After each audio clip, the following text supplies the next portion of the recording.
Lo lastiman de una puñalada, nos duele. Ustedes saben lo que pueden haber sufrido esas chiquitas.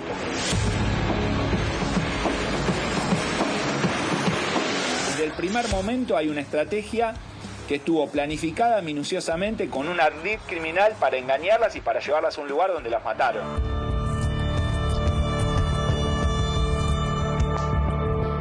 Vemos todo el tiempo estas noticias y nunca pensamos que nos puede tocar a nosotros, hasta que pasa. Por las bachas esas que están buscando por todos lados. Vos no sabés cómo se llama el peruano ese que dicen, cómo se llama o cómo es, no sabés nada. Para un narco esto probablemente esté justificado. Le robaron, el narco mata.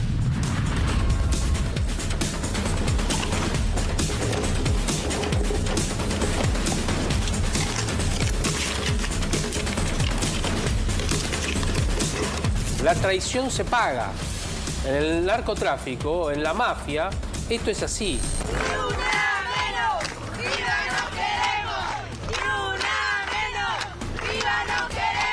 Este tipo de cosas no pueden avanzar porque no podemos tener un narcoestado, porque nos ponemos en riesgo de que nuestra soberanía está en riesgo. Que no vuelva a pasar. Se llevaron 3 chiquitos.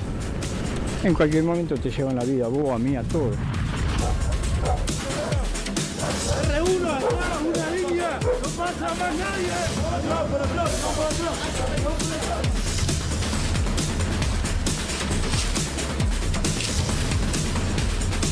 Esta es la imagen del pequeño J, Tony Jansen Valverde Victoriano. Difundieron la foto, es el narco que habría ordenado el triple femicidio, el que daba las indicaciones al momento de ejecutar a estas 3 jóvenes. Ante la presunta intención de escapar del país, se difundió la imagen de este narco peruano, el mismo identificado, repito, como Tony Jansen Valverde Victoriano, de 20 años. Estamos revisando información porque tenemos mucha sobre la mesa y la vamos a ir trabajando de a poco, por supuesto, ofreciéndole los datos de a poco. Nuestra responsabilidad en un programa de fin de semana, como solemos decir, es tener el tiempo para desarrollarlo. En la semana, por supuesto que las noticias se empujan y muchas veces no se puede profundizar. Lo que vamos a tratar hoy es de que al menos en la cabeza de todos ustedes la información pase en limpio, llegue en limpio. Y les tenemos que contar qué hay hasta ahora detrás del triple crimen. ¿Qué hay hasta ahora? Hasta ahora hay 6 detenidos y 2 prófugos. Los 6 detenidos los estamos viendo aquí. Mariano Yese me va a ayudar con cada uno de ellos para que ustedes inicialmente interpreten que, salvo en un caso, que es muy excepcional, se trata de una banda juvenil en líneas generales, de personas muy pero muy jóvenes. Las víctimas ya de por sí son muy jóvenes, 20 y 15 años, pero los aparentemente ejecutores o la banda que fue la mano de obra para terminar con sus vidas, torturarlas y ocultar sus cuerpos también. Ariel Jiménez, el primero de la izquierda a la derecha, con el rostro tapado, por supuesto, fue detenido en las últimas horas. 29 años, argentino, es el 6º detenido por el triple crimen de Florencio Varela. Aparentemente es el que habían contratado, ¿no?, la banda narco para cavar el pozo y enterrar los cuerpos de las 3 jóvenes. Enseguida vamos a profundizar en cada caso, exacto, porque hay información de cada uno puntualmente, solo para que ustedes sepan quiénes son los detenidos en esta causa. Lázaro Víctor Sotacuro, detenido ayer en Bolivia, en Villazón. En Villazón, Bolivia. En este caso lo detuvo una comisión de fuerzas federales, ¿no?, con colaboración de fuerzas de Jujuy. Así se había librado la orden de detención a través de la célula de Interpol. Ahí estaba el rostro. Había abordado un colectivo de línea, ¿no?, cuyo nombre real había sido utilizado en la lista de pasajeros, algo insólito. Hay un Volkswagen Cross que aparece en algunas imágenes, donde este hombre, Lázaro Víctor Sotacuro, está acompañado en esta imagen, que es tomada esa noche en las cercanías. Sotacuro declaró, no en sede judicial, que sí estuvo en el lugar de los hechos, que fue contratado como remisero. Algunos lo ubicaban manejando la camioneta Tracker blanca. No, estuvo en el lugar de los hechos, pero manejando este auto que está aquí abajo, ¿sí?, ese Volkswagen Cross blanco, acompañado por una mujer, y asegura en una declaración extraoficial, porque insisto, todavía no lo ha hecho ante la justicia, de hecho llegó hoy a Buenos Aires trasladado desde San Salvador de Jujuy, que él fue contratado para llevar a 2 personas de la Casa del Horror. Y de esa casa en Florencio Varela, dice él, salieron 2 jóvenes con bolsas de nylon en los pies, es decir, para no dejar huellas en la zapatilla, con barbijos colocados y con la ropa manchada. No sabe decir él por la hora si manchada con barro o manchada con sangre, ¿sí? Eso es lo que él declaró. No le creen. No le creen. Los investigadores no le creen. Creen que sabe más y creen que tuvo otro rol. Eso es lo que él le dijo. Porque la pregunta automática es: ¿y por qué te escapaste? ¿Por qué te fuiste? ¿Por qué ya estabas en Bolivia si solamente fuiste al remisero? Y él dijo: porque amenazaron a mi familia. Eso es lo que respondió Mariano. Exacto. Sí, puede mentir, ¿no? En declaración indagatoria puede mentir. De todas maneras, no era una indagatoria, es una declaración extraoficial, que es lo mismo que pasó con los otros. Sí. Todos los demás hablaron, o sobre todo uno de ellos, que no voy a identificar por su seguridad, uno de ellos habló más que el resto, mucho más de lo permitido o mucho más de lo sugerido, sin la presencia de un abogado, lo que permitió el esclarecimiento del hecho, pero no hizo lo mismo en sede judicial, donde se negó a declarar. Estamos pero hablando lo que él de dijo, la pareja de Magalí y Celeste González Guerrero y Miguel Ángel Villanueva Silva. uno de ellos, que se convirtió prácticamente en lo que podemos llamar un arrepentido. no oficialmente, no oficialmente. pero frente a los policías habló mucho y permitió el esclarecimiento del caso. Claro. ¿Por qué digo esto? Porque todo lo que le estamos contando no consta en el expediente. No. Todo esto es información que trasciende, pero no consta en el expediente. Seguimos con los detenidos. Estos son los últimos 2, estamos haciendo un pantallazo de cada uno de ellos. Después vamos a volver al primero, porque la pala con la que hizo el pozo está secuestrada, ¿sí? La pala está secuestrada. Estaba en la casa de una vecina. Después te vamos a contar más detalles. Maximiliano Andrés Parra, el tercero de izquierda a derecha, que estamos viendo, es un joven, muy joven, que estaba dentro de la casa, Mariano. Sí, y forman parte de ese círculo de gente que estaba alrededor de la filmación, ¿no? Estamos hablando de adolescente, prácticamente. Exacto, exactamente, porque había una escena, esa es la escena primaria del crimen, esa escena se filmó y contra todas las informaciones que daban cuenta de que había sido difundida a través del Instagram o a través de TikTok, no, fue a través de un chat de Sangui. Eso es básicamente por la ignorancia de quienes transmitieron la información, que hay que decir son personas que tienen cargo de responsabilidad y a veces deberían tener un poco más de cuidado. Sin hacer mención en nadie, la gente repitió lo que dijo una autoridad que habló de Instagram inicialmente. Después se mencionó TikTok y ambas cosas no son ciertas. Como si hubiese sido una transmisión en vivo, digamos. Claro, por eso explicaban que Sangui, esta red que dice Mariano, es como una especie de red social, pero que trabaja en la Deep Web, o sea, en la red oscura. No es que la podemos ver o buscar, sino que está en la Deep Web, que en general transmite este tipo de cosas, estas aberraciones, ¿no? Y tiene un tope. Sí. El tope es esos 45 que estuvieron viendo esa situación. 18 años para este detenido. Volvemos a la imagen general para mostrar de izquierda a derecha a la cuarta detenida, que es una de las detenidas originales, lo mismo que Parra, de 19 años, Daniela Yara Ibarra. Ellos dos, Parra e Ibarra, eran los que estaban limpiando la casa, Mariano, limpiando la sangre. Claro, exactamente. Una de estas 2 mujeres, no sé si Ibarra o la otra, que se llama Magalí Celeste González, aparentemente había tenido una relación con Pequeño J, con el sindicado como el autor intelectual. Mira, por edad debería ser Daniela Yara Ibarra, pero no quiere decir nada, porque Magalí Celeste González Guerrero también es muy joven, pero es 5 años o 6 años más grande que Daniela Ibarra y se condice más con los 20 años que tiene Pequeño J. Sí, y en realidad fue encontrada en un hotel de alojamiento la más grande, ¿no? Dicho sea de paso. La progresión, perdón Mariano, la progresión es entonces, el primero que están viendo de izquierda a derecha, detenido en las últimas horas, sería el que hizo el pozo, detenido en su casa cuando volvía, después de que su casa había sido allanada. Después le vamos a dar más detalles. El segundo, Sotacuro, detenido en Bolivia ya, en Villazón, pero trasladado, está a disposición de la justicia. El tercero y el cuarto, tercero y cuarta en este caso, estaban en la casa, son los que estaban limpiando la sangre. Y ahí Mariano habló del hotel alojamiento. Ponemos otra vez la imagen completa de las 2 personas, los últimos 2, que son Miguel Ángel Villanueva Silva y Magalí Celeste González Guerrero, Mariano, los que estaban en el hotel alojamiento. Sí, y las personas que habrían dado los primeros indicios para que se orientase la investigación. ¿Por qué hablo de indicios? Porque se desprende de una declaración totalmente informal. La declaración informal es la que vos realizás cuando te vienen a detener y estás ante la primera comisión policial. Esa declaración, a los fines penales, no tiene validez, porque no está respaldada con un abogado técnico de defensa.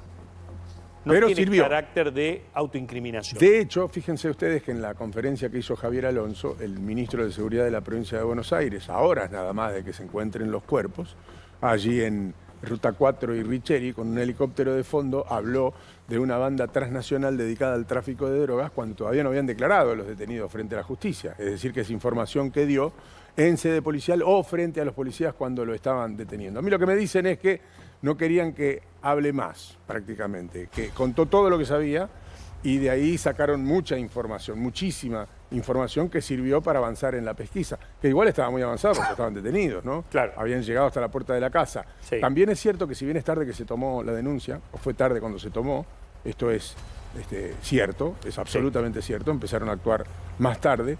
También es verdad que demostró la autopsia que no hubieran llegado a tiempo, ni aunque hubieran tomado la denuncia en el momento justo, porque cuando fueron denunciados los hechos, las chicas lamentablemente ya estaban muertas. Es que ahí tenés la diferencia entre lo que es un secuestro y una acción deliberada para matar. Esto fue una acción directamente de femicidio, triple femicidio, si querés después debatimos la figura del femicidio, pero son 3 homicidios. Esta gente premeditó 3 homicidios. Ahora sí volvemos al foco de los 2 primeros, antes de ir a los prófugos, que son hoy los señalados como principales responsables de esta situación. Ariel Jiménez, a la izquierda, 29 años, detenido en las últimas horas, fue señalado de arranque por la investigación. De hecho, fueron a su casa y la allanaron, y él no se enteró que se había allanado su casa porque perdió contacto con todo su entorno, porque él mismo descartó su celular inmediatamente después de los hechos o cuando los hechos empezaron a tomar trascendencia. Ahora vamos a mostrar una imagen de una pala de punta y de una herramienta más que se habría utilizado para hacer el pozo. El pozo, según los investigadores, se hizo antes de la llegada de las chicas a la casa en Florencio Varela. Esa pala estaba en la casa de una vecina, porque él había prometido hacer un trabajo en la casa de la vecina y ya había dejado parte de sus herramientas, pero es la pala que describe un chofer de aplicación, tenía encima cuando lo trasladó hasta la puerta de su casa. Él dijo, yo llevé a alguien con una pala y un parlante de Bluetooth desde la casa hasta su propia casa, que es el domicilio que después se termina allanando. Hay que ver qué grado de participación con estas herramientas se le da dentro de lo que ha sido todo el entramado, ¿no? Quizás ellos actuaron en el encubrimiento, no en la comisión del delito, ¿no? Si esto es así, quizás o tengan una participación muy secundaria, porque en realidad fueron los encargados de alguna manera, hacer desaparecer los cuerpos, o bien participaron en el entramado del secuestro y el asesinato. En todo caso, la justicia cree que algo sabían y seguramente cuando sean indagados o en la reconstrucción de los hechos, en el posicionamiento de los teléfonos celulares, con los horarios y con las geolocalizaciones, se podrá determinar si estaban en el lugar de los hechos en el momento en que se ejecutaban. Volvemos al detenido número 2 porque dimos un anticipo de su documentación, la que tenía encima cuando había escapado, hacia el norte argentino primero y hacia Villazón, Bolivia. Estamos hablando de este hombre, Lázaro Víctor Sotacuro. Ahí tenemos la ficha que leyó antes Mariano. Y queremos mostrar el lugar donde estuvo detenido, en el norte argentino, y el momento del traslado. Este es el momento del traslado hacia la ciudad de Buenos Aires. Pero también, le decimos a la producción, hay una imagen de el cruce entre La Quiaca y Villazón, donde estuvo hace un mes aproximadamente Gabriel Prosperi, y donde se puede ver que el paso es lábil. Hay un puente que si uno quiere toma y si no quiere no toma, porque la reacción es absolutamente constante. Es un lugar donde la frontera la establecen los estados, es una frontera geopolítica, pero la frontera social no existe porque la relación es ancestral entre un lado y otro. Por lo tanto, no todo el mundo respeta el puente ni hace los papeles o la documentación porque hay un comercio y una vida cotidiana que une ambos lados de la frontera. Sí, de esa manera, de esa misma informalidad que vos estás hablando en la vida social, en la vida real, también se desprende la informalidad del operativo. Porque no queda claro si fue detenido en Bolivia como lo trajeron tan rápido a la Argentina. Sí, lo explicó una autoridad boliviana que ahora vamos a escuchar. Dale. Ahora vamos a escuchar. Sería bueno que lo explique, porque la verdad es que... Lo pusimos al aire esta mañana, ahora se lo voy a pasar. Es tan inmediato como el colador social que existe ahí, ¿no? Es un ida y vuelta constante de gente. Claro.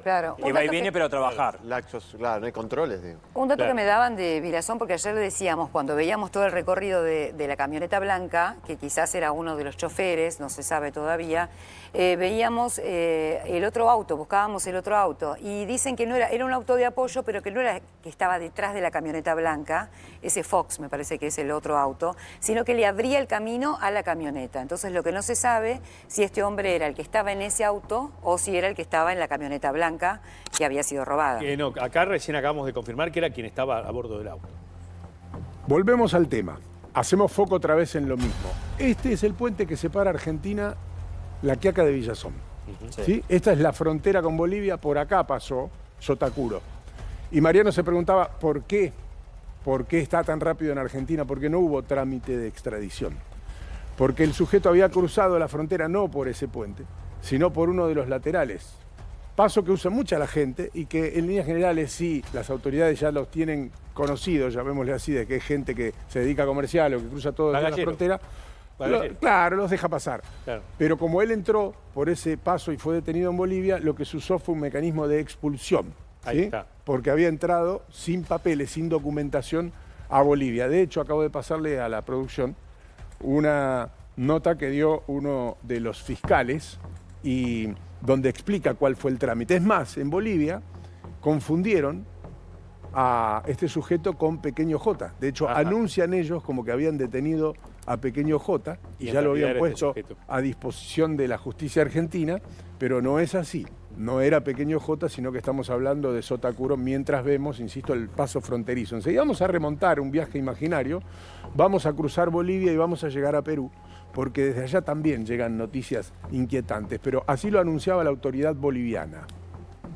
Como Ministerio Público queremos informar a la población boliviana que el ciudadano peruano Víctor Sotacuro Lázaro, alias Pequeño J, buscado en la República Argentina por estar implicado en un hecho de triple feminicidio, fue capturado la noche del 26 de septiembre en la ciudad fronteriza de Villazón del departamento de Potosí, siendo entregado posteriormente a las autoridades del vecino país mediante un procedimiento de salida forzosa migratoria.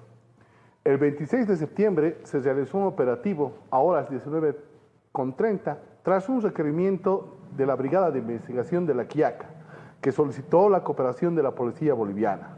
Es así que Sotacuro fue localizado en el alojamiento Gallardo, donde se confirmó su identidad y se procedió a su arresto, siendo puesto a disposición de la Fuerza Especial de Lucha contra el Crimen y del Ministerio Público. Posteriormente, en coordinación con la Fiscalía de La Quiaca, la Dirección Nacional de Interpol y la Dirección de Migración, se dispuso la salida forzosa debido a que este ciudadano peruano ingresó al país por un paso no habilitado y no tenía causas abiertas en territorio boliviano. A las 2 de la madrugada del 27 de septiembre, Sotacuro fue entregado bajo estricto resguardo policial a las autoridades argentinas. Como Ministerio Público estuvimos presentes y acompañamos de principio a fin este operativo. Gestionamos con las autoridades policiales, migratorias e internacionales para que este ciudadano sea entregado a la brevedad posible, garantizando de esta forma que no existan dilaciones y que este prófugo de la justicia sea puesto bajo control jurisdiccional en Argentina. La entrega se hizo en el puente internacional de la localidad de Villazón, demostrando de esta forma nuestro compromiso con la cooperación internacional y la lucha contra los delitos más graves. Lo dijo el fiscal superior en delitos contra la vida Sergio Fajardo Flores en Bolivia, y de esa manera quitaba las dudas de cómo se había dado el trámite para que llegue tan rápido de Villazón a La Quiaca nuevamente. Es importante lo que decía el funcionario, porque de esta manera se evitan dilaciones. Si vos llevas todo al terreno de lo legal, tenés que hacer un pedido de extradición, es todo más obviamente más de muchísima demora, y no hubiese permitido que quede este hombre a disposición de la justicia bonaerense. Ahora sí vamos a los dos prófugos, Vamos. que son los personajes centrales en esta historia. Los detenidos están, pero se busca a este señor, en este momento intensamente por todo Sudamérica. Tony Jansen Valverde Victoriano, conocido como Pequeño J. Nacido en el departamento peruano de La Libertad, a 600 kilómetros al norte de Lima. Atención con eso, acuérdense de esto, Trujillo, La Libertad. Acuérdense de lo que les digo ahora porque después les voy a contar una historia inquietante. La tierra del oro, ¿no? Es la tierra del oro. Este hombre aparentemente es el capo narco, o por lo menos el que se está sindicando como el autor intelectual del triple crimen. Alguien que se dedicaba al narcomenudeo, que aparentemente no estaba en el radar de las autoridades. No estaba, por ejemplo, como lo es Dumbo, como el clan de Dumbo, por ejemplo.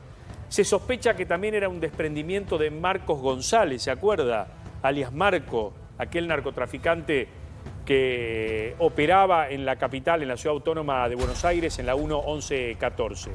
Este hombre está siendo buscado, y es el que supuestamente estaba viendo en vivo el desenlace del triple crimen. No estaba en la vivienda aparentemente de Florencio Varela. Tony Jansen Valverde Victoriano, que fue nombrado desde el principio en esta causa, tenía dos sobrenombres, también conocido como Jorgito, y tenía dos nombres aparentes. Por eso a las... Julito, no Jorgito. Julito. Tenía para las autoridades dos nombres aparentes y dos edades aparentes porque claramente no hablaba de su intimidad o nadie conocía bien su verdadera filiación. Una vez que se determinó su identidad, se hizo un allanamiento que enseguida vamos a ver. Espérenme que les quiero dar información. Él entró a la Argentina sin haber presentado pasaporte. Es decir, entró por un sendero ilegal a la Argentina. Eso está determinado. No tiene entrada legal a la Argentina, por ende podría haber salido ilegalmente también de la Argentina por el mismo lugar por donde entró.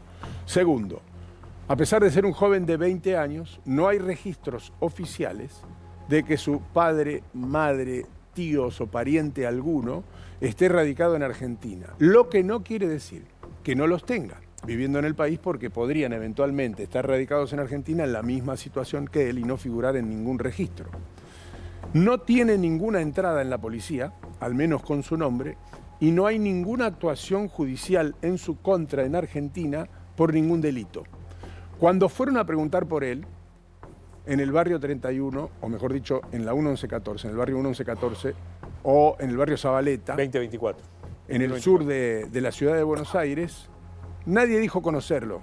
Es más, como hay contactos y también hay informantes dentro de las organizaciones que venden drogas en estos barrios, la policía cuando preguntó por él, nadie decía conocerlo. Pueden pasar dos cosas. Que sea verdad, que nadie lo conozca, es decir, que no sea tan grande como nos lo están vendiendo y sea apenas un soldado / un puntero menor que quiere ascender a través de la violencia, o que ya lo tenían por muy peligroso y preferían no hablar. A lo mejor tiene una espalda que todos nosotros nos conocemos.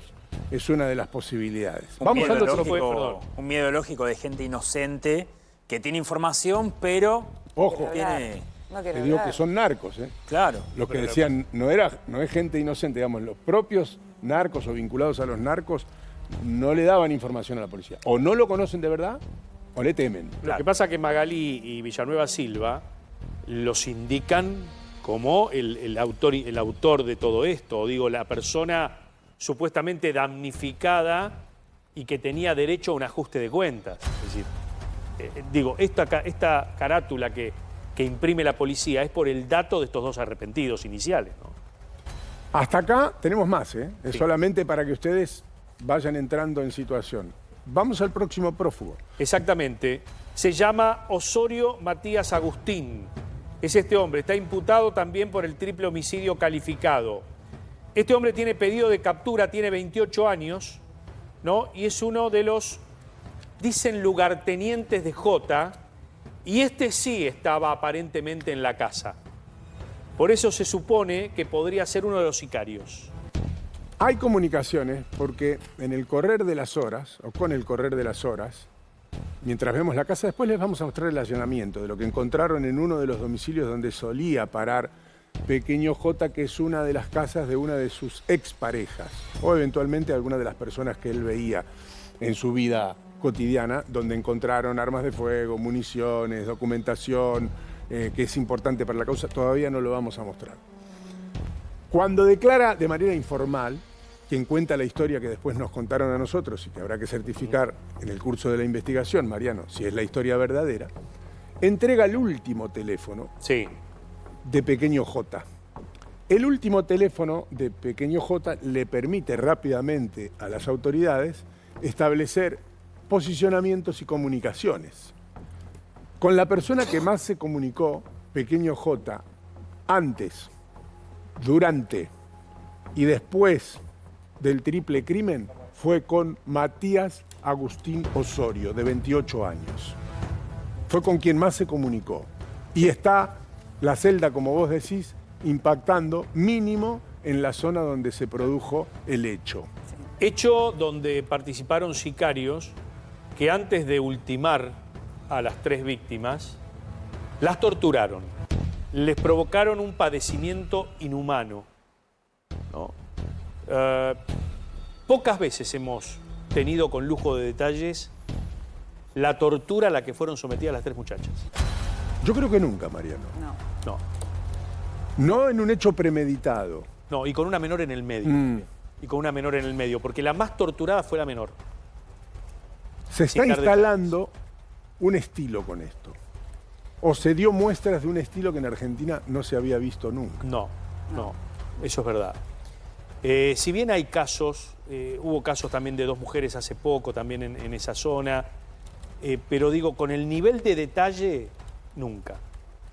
Y con una grabación, porque las autoridades han dejado trascender que podrían existir 10 segundos de esa transmisión en un teléfono que alguien documentó para tenerla. Filmación de la filmación, dice. Filmación de la filmación, grabación de un teléfono. Grabación de un teléfono. Que podría figurar en la causa eventualmente, o que alguien asegura que existe, mínimo. Tal vez esté en una nube también, ¿no? Seguramente. Digo, por más que haya sido una transmisión en vivo, en alguna nube tiene que estar. A ver, yo desconocía esta plataforma exacto, que se llama Sangui. Yo la desconozco. Cuando uno entra a Sangui es una aplicación que vos te podés bajar y tenés un chat. Pero claro, está entre las menos conocidas o puede estar en alguna red o deep web. Hoy me explicaban que funciona un poco como Telegram, que son de esas plataformas que son encriptadas y que se utilizan para determinados fines en donde no es difícil de rastrear. Por eso sería en esa plataforma. Miren, no hay que ir tan profundo para ver este tipo de hechos. Si vos entrás ahora mismo a YouTube y ponés ajuste narco, crimen narco, México, te va a salir permanentemente. Nosotros no estamos acostumbrados, gracias a Dios. En México esto es frecuente. Y en la zona de donde viene Pequeño J, en Trujillo, también hay bandas muy sanguinarias. Y en un rato vamos a hablar de eso, porque empieza a aparecer una conexión entre esas bandas que enseguida vamos a identificar y Pequeño J. Déjame sumarte ante esto que vas a revelar, que es muy importante. Porque hasta acá se pensó que la Argentina quedaba afuera de todo este clima que se vive en algunos países limítrofes de Sudamérica, y vos vas a contar algo que realmente es revelador. Déjame decirte que el tema de la transmisión de un sicariato en vivo también hay que acreditársela a ISIS, que nos mostró en HD, en alta definición, los asesinatos brutales de hace 5 o 6 años, ¿se acuerdan? Sí, hay una práctica habitual en Nueva Zelanda hace unos años también. Un hombre que entró a una mezquita y asesinó a un montón de personas, transmitió a todos sus seguidores por Facebook, en vivo. El hecho de mostrar lo que está pasando es para infligir terror. Claro. Y es un hecho propagandístico más allá de que no sea un hecho político. Ahí está el terrorismo. Es un hecho propagandístico dentro de ese mundo. Quiero mostrarles imágenes del momento del allanamiento a la propiedad donde más documentación se encontró sobre Pequeño J, que no fue en el barrio Zabaleta. No fue en el barrio Zabaleta, sino que fue en una... Esto de hecho fue en el barrio Zabaleta, fue cuando llegaron al barrio Zabaleta. Vamos a ver el interior de lo que encontraron en La Matanza, que es la casa de una expareja. Esto es un búnker donde solía estar Pequeño J, pero ya no estaba. No solamente ya no estaba, sino que había dejado preparada la electricidad en uno de los lugares por si llegaba la policía y metía la mano para intentar prender la luz.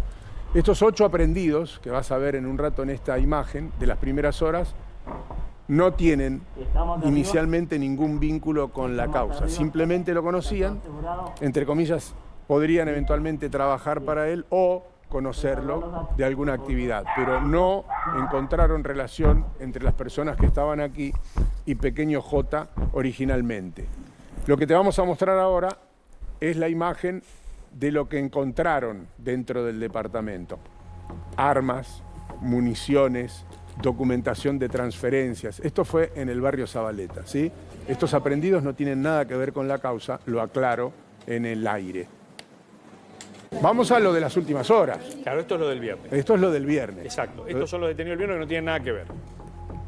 Lo de las últimas horas es lo que mostramos esta mañana, largo y tendido, para aquellos que no estuvieron a la mañana, que son fotos e imágenes de un allanamiento que hizo la policía en un lugar de La Matanza, que es un domicilio de alguien que fue o mantenía algún vínculo con Pequeño J, que la ubicación del teléfono te marcaba como que había estado allí, y donde encontraron, además de un pantalón manchado con sangre, que se verá eventualmente si tiene que ver con el hecho o no, esto que van a ver ustedes. Fíjense cuando levantan el colchón.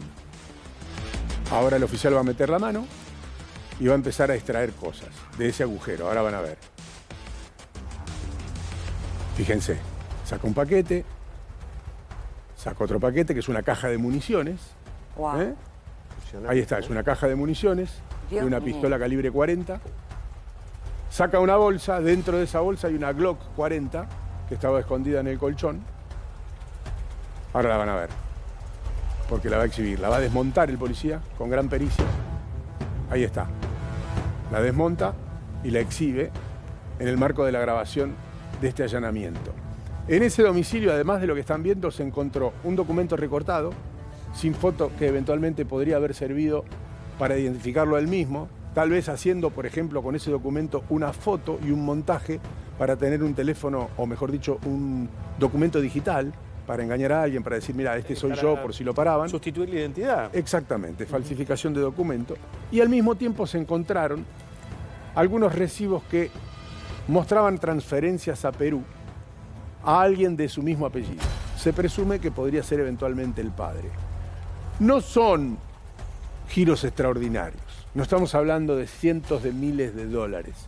La suma final de lo que se encontró, que son unas pocas transferencias, da miles de dólares, pero ni siquiera decenas de miles de dólares, porque son giros de a 400 o 500 dólares, pero lo que muestra que giraba dinero a Perú, a alguien, a un familiar, evidentemente.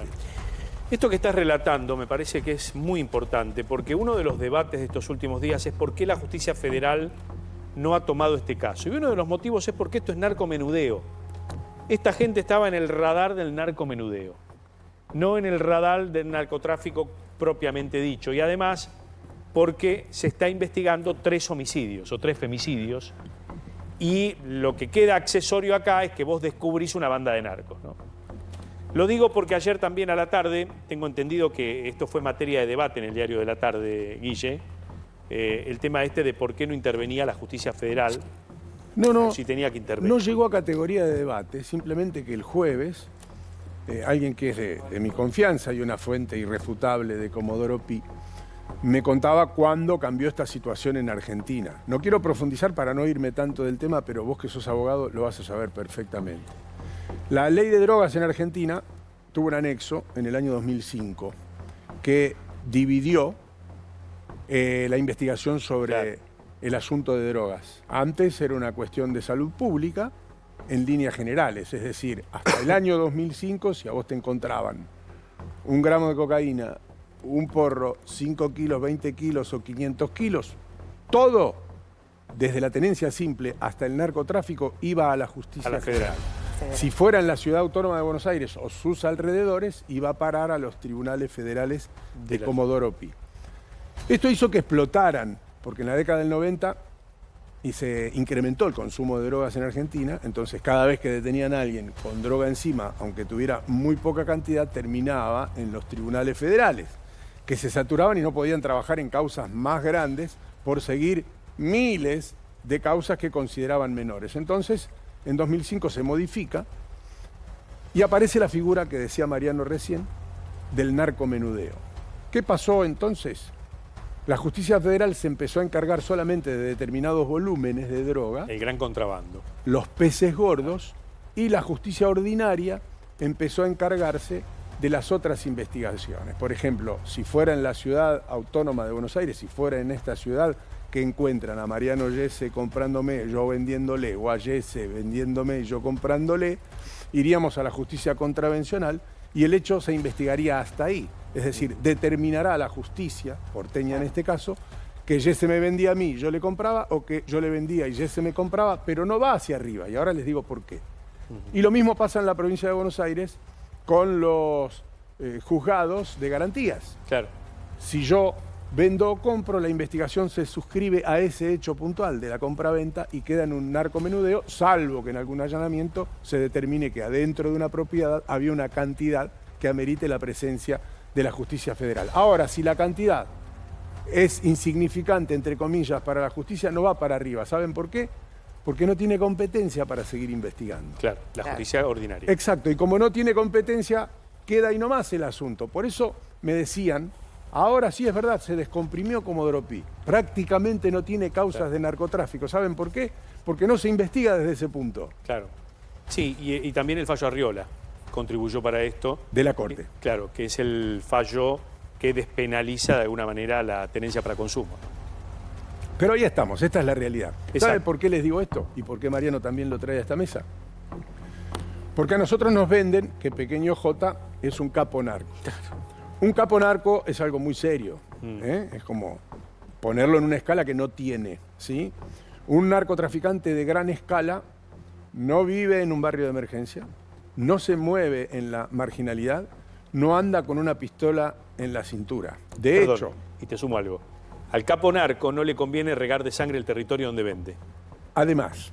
De hecho, el capo narco ni siquiera vende en su país. Claro. Ni en sus barrios. ¿Sí? Y todos toman como ejemplo, pero ¿qué está diciendo Favale si Pablo Escobar terminó haciendo una carnicería en Colombia? Cosa que es verdad. Pero antes de que suceda esa carnicería, que fue cuando se desata una guerra porque el Estado colombiano empieza a presionar a Pablo Escobar, era un ciudadano respetable y era diputado nacional en Colombia.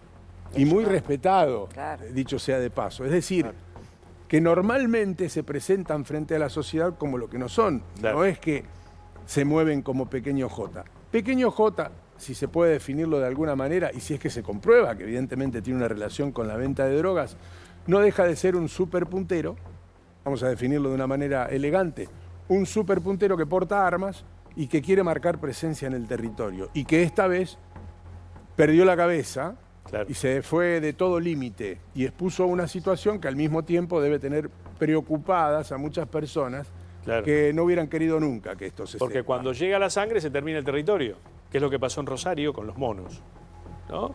Digo, cuando las gavillas empiezan a pelear, cuando se pasa del negocio de la venta de drogas al negocio de la muerte, se termina la historia. Porque ahí estamos. Hasta la sociedad reacciona también. Ahí estamos, Mariano, parados. ¿Y qué pasó en las últimas horas? La familia de las chicas no creen que Pequeño J sea el autor intelectual de este hecho.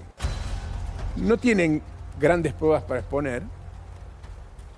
No le creen solamente por la cara. No es suficiente no creerle por la cara, ¿sí? Puede eventualmente haber sido él el que ordenó todo, pero ellos sospechan que hay alguien detrás. Pueden pasar dos cosas. Porque como cualquier negocio, el narcotráfico lo es, aunque es ilegal.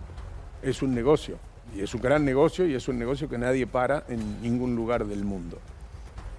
Entonces puede haber alguien que eventualmente sea la última cadena de distribución, como en cualquier negocio. Un negocio tiene una fábrica, tiene una distribuidora y tiene bocas de expendio. Vos podés empezar en cualquier negocio, como un distribuidor de gaseosas, en la boca de expendio. Pero si vendés muchas gaseosas, seguramente el distribuidor se va a comunicar con vos y te va a decir, che, vos vendés mucho, ¿no querés ser más parte de este negocio? Como en cualquier producto, solo que este es ilegal, esto es un delito. Lo que pudo haber pasado con Pequeño Jota y que lo pudo haber empujado a esta situación de violencia extrema es que algún hecho haya alterado su vida de tal manera en que lo haya puesto en riesgo a él mismo. ¿Qué quiero decir con esto? Vos podés ser un vendedor de drogas que compra la droga a un mayorista. Me presento con determinada cantidad de dinero, tengo el contacto y te compro. Lo que sea, te compro 200 gramos, 500 gramos, 800 gramos, 1 kilo, 2 kilos, 5 kilos, con plata. Voy y pongo la plata arriba de la mesa y el narcotraficante me vende a mí esa droga que después yo voy a narcomenudear. Pero se puede dar una segunda situación. Soy tan buen vendedor que el narcotraficante dice, no voy a esperar a que me traigas la plata de la venta anterior. Haz una cosa, llévate más y me la rendís después de que la vendés. En ese marco pudo haber pasado algo donde Pequeño Jota no pudo responder frente al otro que sí es pesado, mucho más pesado, o igual de pesado que él, porque él ha demostrado ser, si es que efectivamente es el responsable, un asesino sanguinario. Pero probablemente también haya sufrido cierta presión para demostrar que lo que contaba era cierto, o no, o simplemente es un asesino sanguinario. En un rato les vamos a contar cosas que pasan en Perú, en la zona de donde es Pequeño Jota. Esto no quiere decir que haya un vínculo directo, pero sí hay un modus operandi, que es de Trujillo, que es la zona de donde viene él, con una banda que tiene ramificaciones en Chile y que los investigadores no se animan a descartar un vínculo entre este joven que no se sabe bien cuándo llegó a la Argentina y esta banda que vamos a nombrar en un rato. Sí están las redes sociales de él, de Pequeño Jota, de cuando era niño. No son redes sociales muy actuales, pero sí marcan un perfil de conducta del joven Pequeño Jota, insistimos, si es que es el autor de esta barbaridad que está conmocionando a la Argentina y que es noticia en buena parte del continente, ¿sí? En esas redes sociales se ve que a veces cambiaba el nombre de la cuenta por la de Pablo Emilio Escobar, que exhibía armas de fuego que probablemente no sean de él, que sean fotos sacadas de algún lado. El original es este, Mariano, y gente de la mesa y ustedes que nos están mirando, Tony Valverde Victoriano, todavía con una imagen de niño, ¿no? Es un Facebook, fíjense las fechas, 12 de enero de 2018. 7 años menos. Y ahora vamos a empezar a recorrerlo, a este perfil.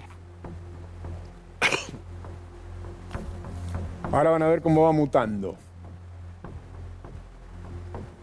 Ahí se lo ve un poquito más grande, pero chiquito igual. Pero fíjese el nombre que usaba en ese momento, el perfil. Pablo Emilio Escobar. Empezó con 50 amigos y ahora tenía 438 con el nombre de Pablo Emilio Escobar, cuyo lema era plata o plomo. Claro, digo, en homenaje al narco colombiano, ¿no? Claro. Por supuesto. Y acá es donde juegan otras cosas. A mí me interesa que sigan nuestro relato, porque si vamos a hablar de algo, vamos a ser bien profundos, o lo más profundo que podamos, lo que tengamos a nuestro alcance. Decíamos, la droga es un negocio ilegal, es un delito, pero es un negocio. Como cualquier negocio y cualquier venta de cualquier producto, necesita de un marketing. Como es un negocio ilegal, por supuesto que el marketing no va a ser un aviso en un canal de televisión, pero existe una romantización de la vida del narcotraficante que impulsa a algunos jóvenes a intentar introducirse en esa vida casi como un sueño.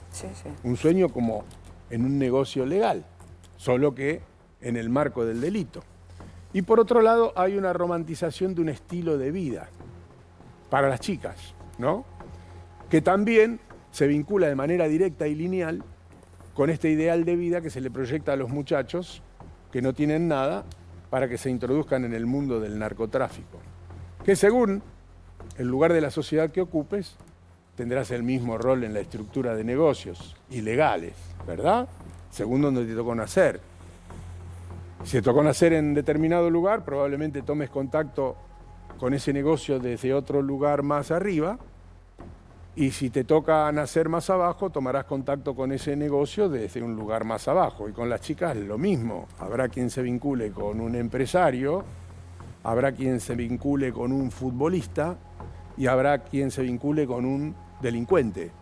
Para tratar de entender toda la situación que estamos narrando y por qué pudo haber ocurrido. Lo que está claro es que si lo conocieron, cosa que no sabemos, ¿sí? Porque hasta ahora estamos con un relato de terceros, chicos, que nos dicen que se conocían o que al menos conocía a Lara y que había una relación, cosa que nosotros no sabemos, no está documentado eso que estamos contando. Es un relato de un tercero, que es una autoridad que llegó a nosotros, más las fuentes que dicen que esto pasó, no lo sabemos, eso lo va a establecer la investigación. Pero si eso es así, si eso es como nos cuentan, si existía una relación previa, al menos con una de las víctimas, lo más probable es que ella confiara en él, porque si no, no estaríamos frente a esta situación.